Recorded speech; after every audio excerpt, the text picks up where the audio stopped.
Assalamualaikum warahmatullahi wabarakatuh. Nah, video berikutnya itu adalah latihan tentang hakikat kimia dan kimia hijau berdasarkan presentasi yang saya buat dari materinya. Kemudian, perhatikan contoh latihan ini bukan seperti kayak latihan kayak buat soal biasa, jadi lebih baik kita kayak dapat soal terus balik lagi ke bahan yang presentasinya, jadi pas kalian belajar kayak, oh iya bahannya ini ada di sini gitu. Jadi ini seperti latihan untuk mengingat kembali. Jadi catatan-catatan yang telah dibuat dari video pertama. Jadi catatan pertama itu ada di presentasinya. Kan bisa upload dulu contoh presentasi, kalian bisa download videonya, video boleh, kalian bisa juga download materinya ada di situ, gitu ya. Kemudian, pertamanya ini adalah soal latihan yang pernah saya berikan ke siswa saya, maka ini juga saya bahas kalian. Ini mengenai hakikat ilmu kimia, baik lab-nya, baik tentang kimia hijau, seperti itu. Jadi silahkan kita baca sama-sama ya. Apa yang dimaksud dengan ilmu kimia? Jadi ilmu kimia adalah kimia adalah cabang ilmu pengetahuan alam alam yang mempelajari tentang apa? Mempelajari tentang materi. Nah mempelajari tentang materi. Baik. Nah, apa yang dipelajari? Baik struktur materi tersebut, sifat, kemudian eee, struktur, sifat, ada energi, ada perubahan dan energi yang menyertai. Jadi, ilmu kimia itu ilmu pengetahuan alam yang mempelajari strukturnya, sifat, perubahan, dan energi yang menyertai dari perubahan tersebut. Seperti itu. Lebih kurang silahkan, jadi kan kalau kalimat tuh sebenarnya bisa berubah-ubah, nggak pakai textbook juga nggak apa-apa, nggak sesuai. Nah, terus nomor 2, jelaskan salah satu manfaat ilmu kimia dalam bidang kosmetik. Nah, berarti, ilmu kimia itu sebenarnya banyak bidang, khusus khusus di soal ini, saya ambil contoh untuk kosmetik, berarti buat apa sih kita belajar kimia di dalam ilmu kimia dalam kosmetik? Nah, jadi kosmetik mengandung jadi mempelajari ilmu kimia dalam bidang kosmetik adalah kosmetik itu terdiri dari bahan-bahan, bahan kimia, terdiri dari, bahan-bahan kimia. Nah, dengan mempelajari ilmu kimia, nah, kimia akan lebih mengetahui kandungan, kandungan bahan kimia dalam ingredient bahan kosmetik yang dipakai. Nah, sehingga bisa mencegah pemakaian bahan yang berbahaya pada kosmetik. Nah, jadi dengan kita mempelajari kimia, kita tuh akan lebih mengetahui, oh ini bahan kimianya lebih berbahaya nih, nggak mau pakai. Misalnya ada kosmetik ternyata mengandung, misalnya merkuri, berarti kan kita udah belajar merkuri itu adalah logam berat, tidak baik untuk kosmetik karena bisa, masuk ke dalam badan, masuk ke aliran darah, dan bisa menimbulkan penyakit yang serius seperti kanker kulit. Jadi dengan mengetahui bahwa merkuri tidak boleh dipakai, kita begitu menemukan kosmetik yang mengandung merkuri, kita tidak memakainya. Kita lebih memilih bahan kimia yang lebih aman di badan, seperti itu. Nomor 3, di sini ada soal tentang, cerita, di sini saya soal tentang kimia hijau, jadi kita kan di semester di tahun 2021 ini, kimia itu masuk, bab kimia hijau di dalam kurikulum. Di sini silakan baca, waktunya sekitar 3 menit, kalian punya waktu membaca, silakan baca.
Oke, nah ini adalah cerita tentang kimia hijau. Jadi kimia hijau itu adalah apa ya? Nah, supaya kalian memudahkan kalian menghafal, mari kita cek catatan lagi karena ini kan prinsip, materi itu pembahasannya kemudian dengan mengecek studi literatur dari materi.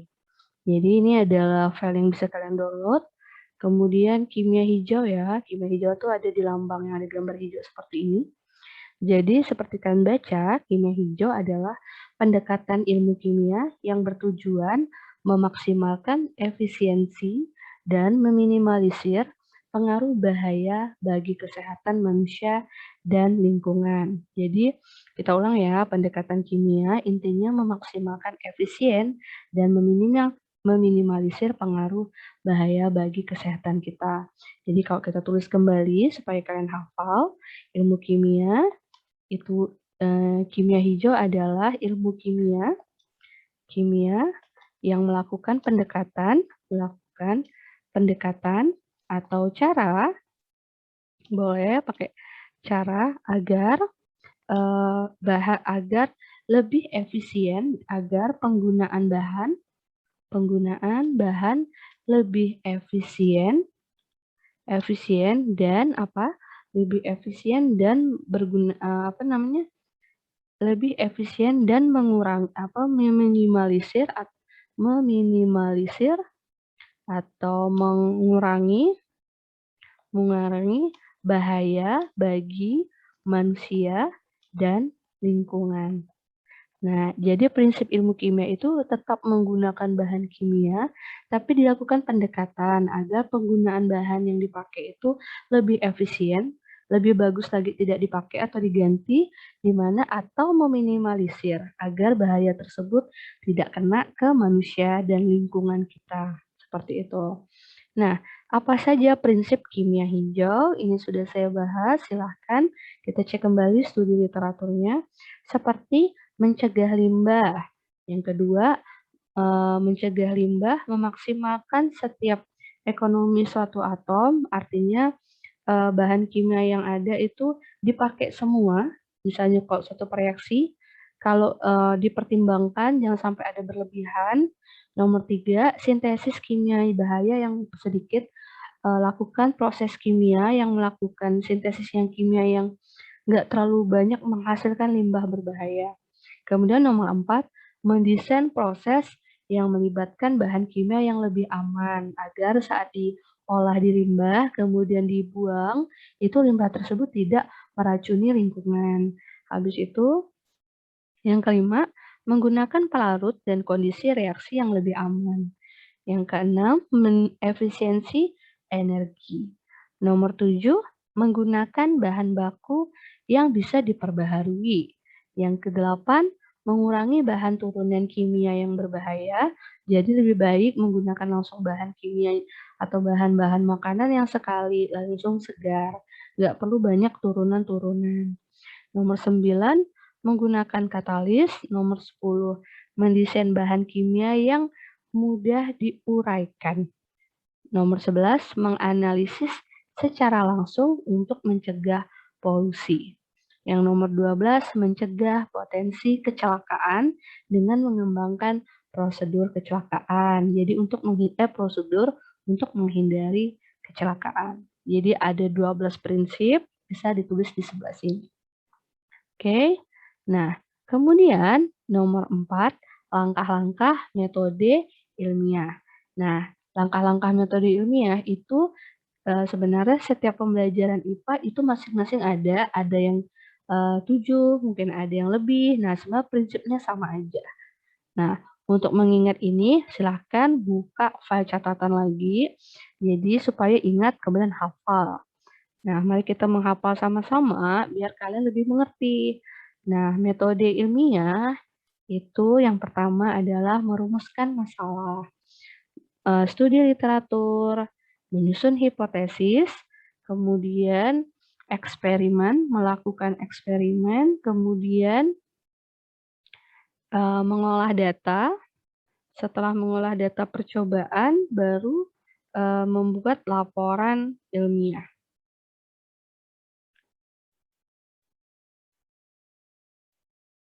Nah, baru kita tulis kembali untuk menghafal apa saja tadi langkah-langkah ilmiah adalah yang pertama merumuskan masalah. Nah, merumuskan masalah. Kemudian yang B, studi literatur. Kemudian yang C adalah menyusun hipotesis. Hipotesis adalah dugaan sementara. Yang nomor D, melakukan eksperimen atau praktikumnya. Kemudian E, mengumpulkan data. Mengumpulkan atau mengolah data. Mengolah data. Kemudian, apa yang keenam? Menguji kesimpulan. Kalian memberi kesimpulan, di mana kesimpulan menjawab hipotesis. Kemudian yang G, membuat laporan praktikumnya, membuat laporan ilmiahnya. Nah, metode ini bisa saja ada yang lebih atau yang kurang di mata pelajaran eksak lain, tapi intinya tuh tetap sama. Tuh. Kemudian masuk ke soal nomor 5. Nah, soal nomor 5 ini adalah contoh studi kasus kayak seperti HOTS. Nah, jadi kalian saya berikan data seperti ini. Nah, kalian harus menguji berapa logikanya peralatan laboratorium apa yang diperlukan, bagaimana hipotesis atau rumusan masalahnya, apa variabel kontrol, apa variabel bebas, terikat, dan percobaannya. Ya, sekarang masuk silakan saya kasih waktu baca 2 menit. Sisi akan menyelidiki warna berbagai indikator alami jika terkena larutan basah, asam dan basah. Nah, jadi dia menyelidiki, saya kasih warna dulu ya, kata kuncinya, menyelidiki warna, asam, dan basah. Nah, berbagai indikator jika terkena larutan asam dan basah, ia menggunakan indikator kunyit, bunga kembang sepatu, dan kubis. Larutan yang dipakai adalah NaOH dan HCl. Nah, kemudian jenis larutan yang digunakan itu masing-masing 1 mili. Warna indikator yang diteteskan adalah berbeda-beda. Pas kunyit, larutan asam diberikan kunyit jadi kuning, kembang sepatu merah, kubis merah ungu. Kalau NaOH tuh kunyitnya coklat, kembang sepatu hijau, kubisnya juga hijau. Berdasarkan informasi di atas, tentukan peralatan laboratorium apa yang kita butuhkan untuk percobaan ini. Nah, waktu SMP kan juga sudah belajar alat-alat kimia. Dari sini, karena kita akan menentukan warna, kita akan meneteskan kira-kira alat apa yang kita butuhkan. Nah, kalian bisa tulis apa? Eee, misal ya, ini jawaban ini bisa aja jawaban kalian berbeda pada saya, nggak ada masalah. Misalnya saya perlu, plat tetes. Plat tetes yang akan saya teteskan 1 mili, kemudian ada pipet tetes, boleh, tetes, boleh gelas kimia, karena saya butuh untuk melarutkan HCl sama NaOH, bisa, rak tabung reaksi, boleh juga tabung reaksi, jadi nggak ada masalah. Nah, seperti itu dan lain-lain. Nah, rumusan masalahnya apa? Untuk mencari rumus masalah, kalian tuh harus memperhatikan, kalimat pertama atau kalimat kedua dari cerita ini. Si Sisi itu, penasaran sama apa gitu, itu sebenarnya rumusan masalah. Sisi akan menyelidiki warna berbagai indikator alami jika terkena larutan asam dan basa. Berarti dia tuh akan menyelidiki warna. Berarti rumusan masalahnya ini, saya copy dulu ya, dia kan akan menyelidiki nih. Nah, berarti nih, hmm, maka rumusan masalahnya berarti kalian ambil apa yang dia selidiki, tapi tambahkan kata apakah. Jadi, berarti apakah boleh tambahkan warna, warna indikator teralami jika diberi warna diberi larutan asam dan basa. Jadi seperti itu. Jadi kalian bisa lihat dia menyelidiki apa, terus tambahkan kata apakah. Nah, variabel kontrol. Variabel kontrol adalah variabel atau perlakuan yang sama. Nah, kalau kita lihat sisi ada nggak yang sama? Misal, oh sisi ini jenis larutannya tuh terbagi dua, berarti nggak sama ya, ada HCl sama NaOH. Tapi yang sama apa? Masing-masing larutannya itu sama-sama 1 mili. Berarti kan bisa tambahkan perlakuan yang sama tuh misalnya jumlah, volume, larutan, asam, dan basa. Bisa. Kemudian variabel bebas. Nah, variabel bebas itu adalah perlakuan yang berbeda. Kalau kalian melihat soal tersebut, apa sih yang paling berbeda dari tabel ini? Sisi itu melakukan penyelidikan di mana indikatornya berbagai macam. Selain itu, larutan asam dan basa juga berbeda. Maka kalian bisa tambahkan variabel bebas atau perlakuan berbedanya itu adalah misalnya jenis indikator alami yang dipakai. Yang B, jenis larutan asam dan jenis larutan, yaitu larutan asam dan larutan basa.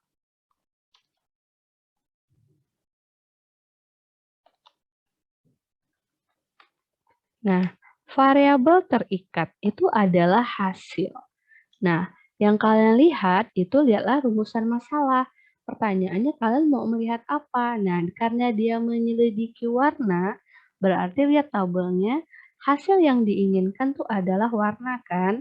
Maka itulah hasilnya. Berarti variabel terikat adalah hasil, yaitu warna indikator. Hasilnya. Kemudian kesimpulan percobaan, apa ya kesimpulannya? Jadi kesimpulan percobaan tuh menjawab rumusan masalah. Menjawab rumusan masalah. Nah, rumusan masalahnya apa tadi? Dia kan apakah warna berbagai indikator. Jadi pertanyaannya berarti warna, larutan, indikator, itu kan kesimpulan bisa berubah jika ditambah dengan larutan asam dan basa. Nah, jadi kalau kalian mau bisa kesimpulannya harus ada ini ya, menjawab rumusan masalah. Kalau kalian mau tambahkan kunyit berwarna ini, kalau ditambah asam basa ini boleh. Nah, seperti itu. Itu adalah salah satu contoh soal HOTS atau menggunakan studi kasus, di mana yang dipakai adalah metode ilmiah. Kemudian lanjut lagi, lanjut ke soal berikutnya. Terus lengkapi tabel perbedaan campuran senyawa berikut. Nah, kemarin di materi sebelumnya di PPT saya sudah kasih tahu apa perbedaan senyawa dan campuran. Nah, yuk senyawa itu dibentuk berdasarkan saya buat pengertian ini juga campuran atau gabungan minimal dua unsur berbeda melalui reaksi kimia. Nah, kalau campuran tuh gabungan dua zat murni atau enggak tanpa rasio, nggak ada rasio atau perbandingan tanpa reaksi kimia. Jadi bebas-bebas aja. Nah, berarti kalau metode pemisahan senyawa itu cuma bisa menggunakan kimia, nggak bisa sembarangan. Kalau campuran bisa fisika. Contohnya disaring, dipanaskan, bisa. Komposisi perbandingan, senyawa itu punya perbandingan tetap di mana-mana. Misal, H2O, misalnya H2O. Itu kan perbandingannya adalah H banding O, itu sama dengan 2 banding 1. Nggak boleh berubah. Kalau 2 banding 2, itu nggak bakalan jadi air, tapi malah zat lain. Kalau campuran tuh, komposisi perbandingannya bebas, tidak ada. Jadi, bebas. Kamu mau tambah gulanya 2 sendok, airnya 1 gelas, atau 2 gelas, gulanya 1 sendok, itu nggak ada aturan. Gitu. Nah, kalau senyawa, sifat zat yang dihasilkan itu berbeda dengan sifat penyusunnya. Contoh, penyusun. Contoh ya, NaCl itu merupakan gabungan dari unsur Na, di mana sifatnya adalah logam yang sangat reaktif. Kalau ketemu air bisa meledak. Terus ada unsur Cl. Cl itu digambarkan Cl2 ya kalau di alam. Nah, Cl2 itu adalah gas yang beracun. Nah, tapi ketika menjadi campuran NaCl, dia nggak beracun lagi, malah netral, nggak reaktif, nggak terjadi bom. Nah, itu adalah sifat dari senyawa. Terus kalau campuran itu sifatnya sama dengan penyusunnya. Misal, kalian membuat air ditambah dengan garam.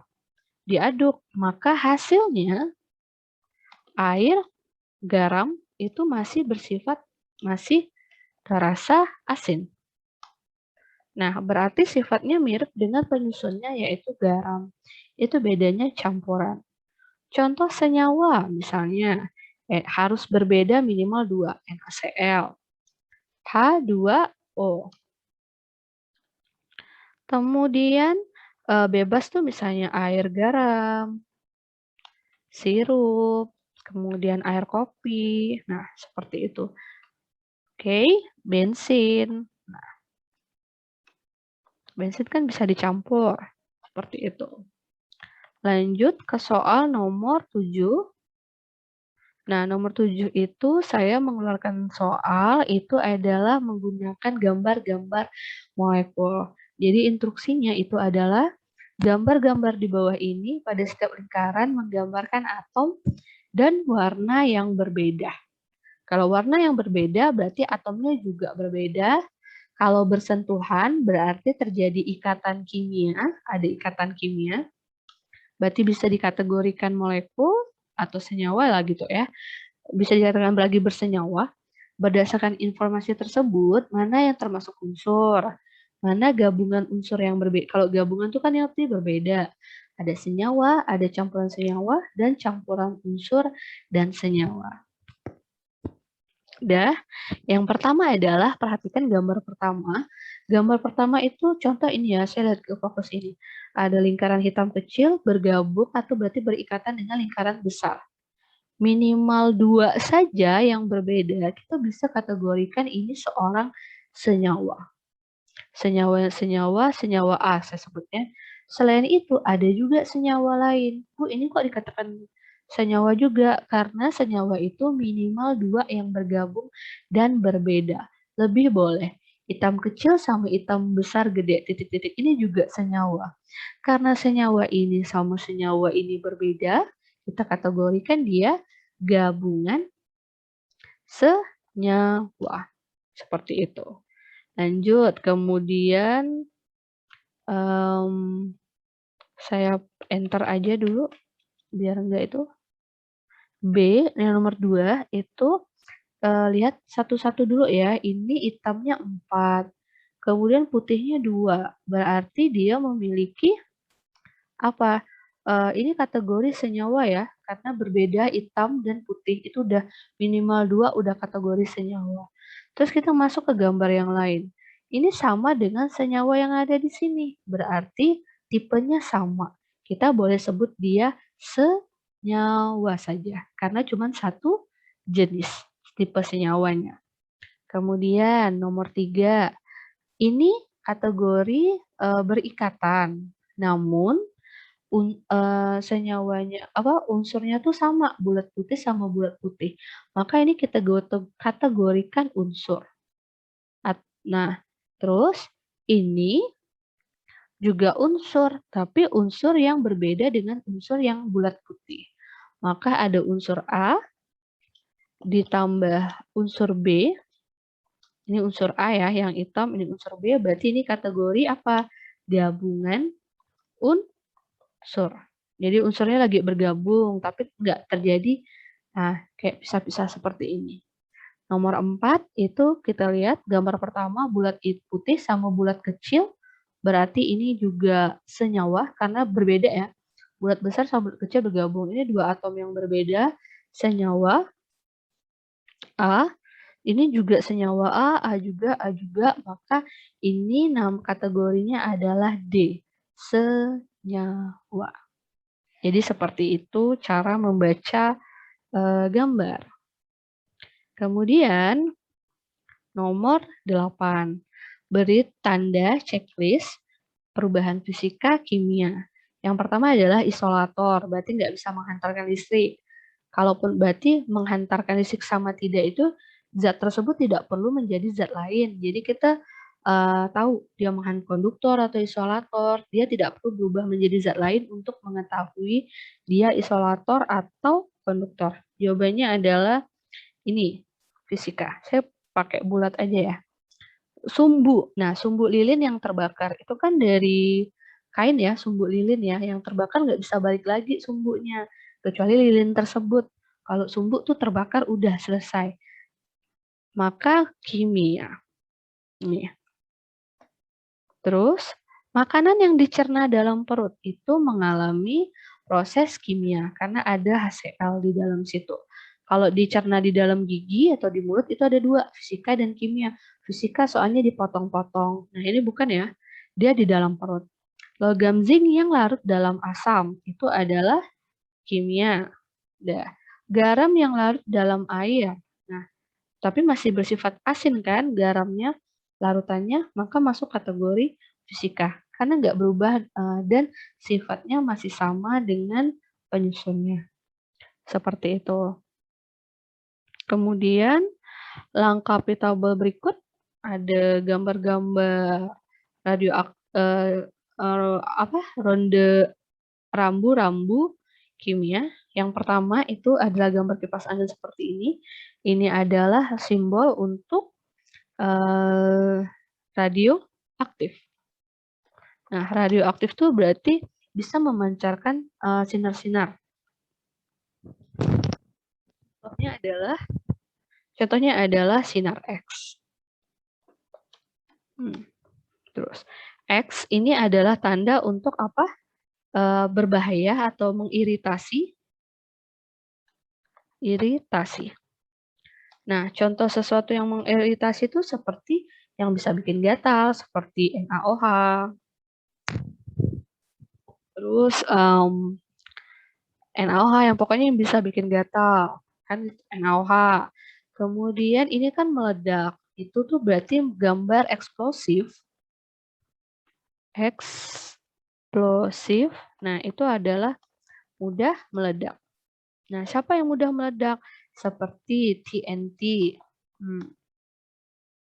atau logam Na, itu juga bisa meledak kalau ketemu air. Terus terbakar X gambar tengkorak ini berarti apa namanya? Toksik atau mematikan. Bisa bikin mati, beracun. Siapa aja? Contohnya adalah cyanida. Kemudian yang ini gambar zat kimia diteteskan itu kemudian rusak, itu adalah korosif. Korosif itu merusak permukaan, berarti ini adalah contohnya adalah H2SO4, HCl. Nah, terbakar ini adalah api, berarti flammable, atau mudah terbakar. Contoh itu adalah alkohol. Udah, seperti itu. Nomor 9. Mudah-mudahan paham ya. Kalau tidak paham, kalian bisa cek bahannya. Kemudian ada alat-alat kimia. Nah, alat-alat kimia ini saya ambil contoh-contohnya aja. Siapa tahu bisa membantu kalian untuk memahami. Ini adalah gelas ukur. Fungsinya untuk mengukur larutan, volume, larutan. Kemudian yang bentuknya seperti ini adalah Erlenmeyer. Bisa untuk mengukur larutan tapi tidak tepat. Bisa juga untuk melakukan reaksi kimia. Di sini seperti titrasi di kelas 2. Kemudian yang ini adalah silinder ukur. Nah, sama silinder ukur juga ini juga mengukur larutan.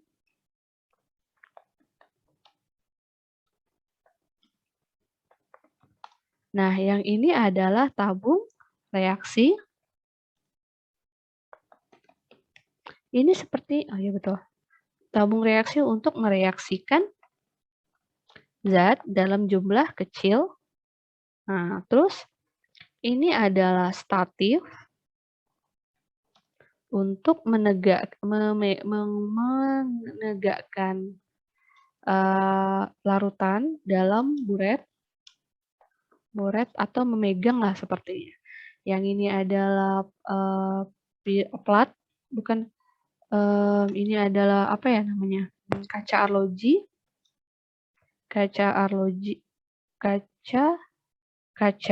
Terus ini fungsinya adalah untuk meletakkan gelas arloji, kaca arloji. Ya benar, arloji. Kemudian yang ini adalah penyemprot, botol semprot. Botol semprot tuh untuk menyemprot seperti larutan, fungsinya wadah semprot air. Jadi misalnya ada beberapa larutan yang mau dicuci, itu pakai botol semprot. Yang ini adalah plat tetes.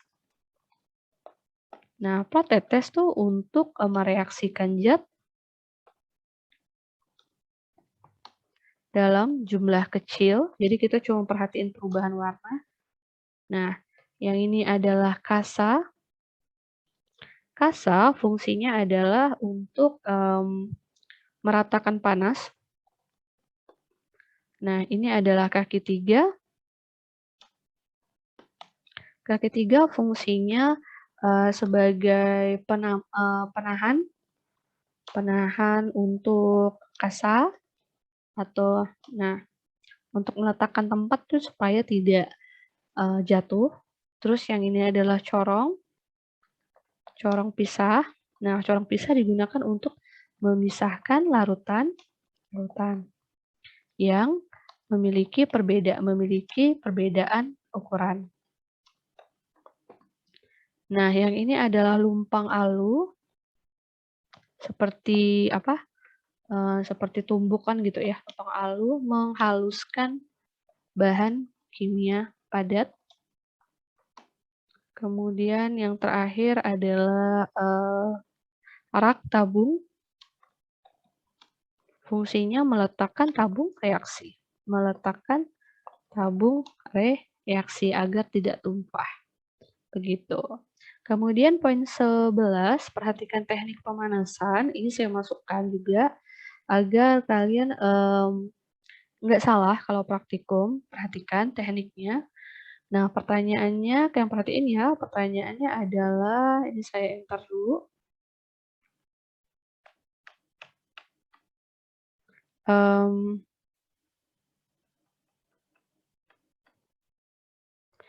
Mana yang paling sesuai dengan prosedur keselamatan? Perhatikan, yang benar adalah ketika kalian memanaskan, kalian ke pemanasan dulu ya. A, C, D itu memanaskan tidak boleh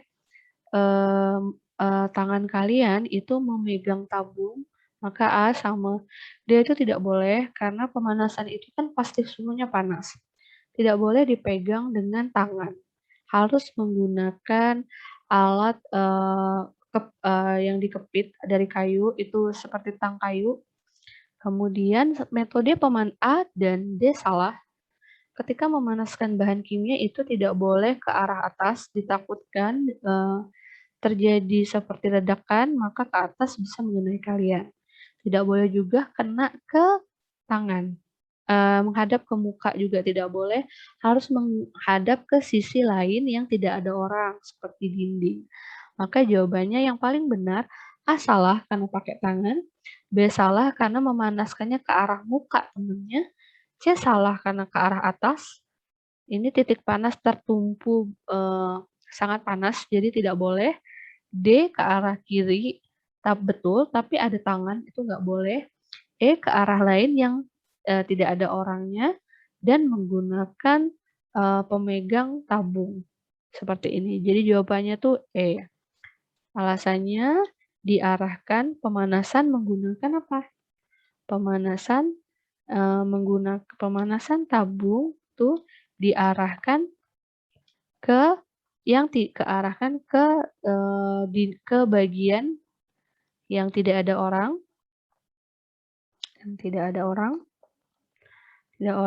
dan menggunakan penjepit tabung saat memegang tabung. Jadi seperti itu.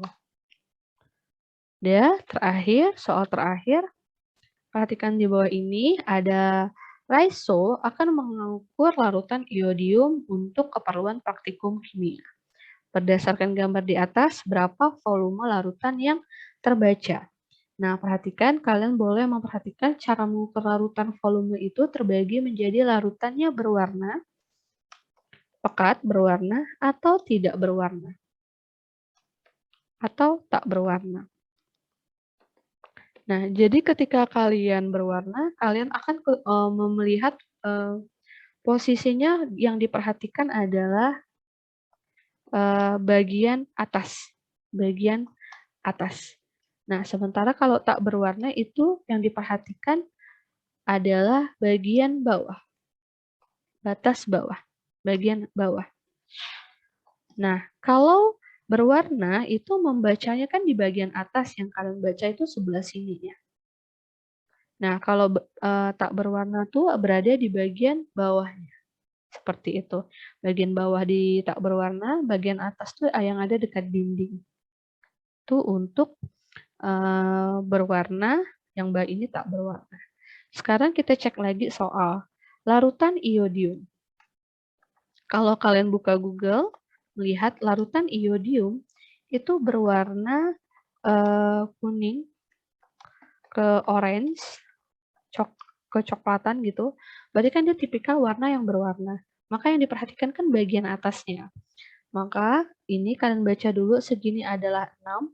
Ini ke 7 nggak nyampe, maka kita bisa lihat garisnya 6,1, 6,2, 6,3, 6,4, 6,5, 6,6, 6,7, 6,8, dan 6,9.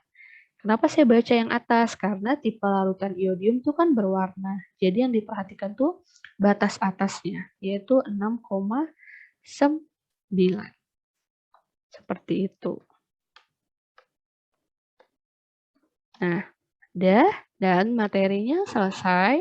Nah, ini adalah salah satu contoh soal HOTS yang hakikat kimia tapi menggunakan metode HOTS. Jadi kalian banyak studi kasus langsung seperti itu. Oke, mudah-mudahan bisa membantu. Saya akhiri. Wassalamualaikum warahmatullahi wabarakatuh. Jangan lupa di like ya. Terima kasih.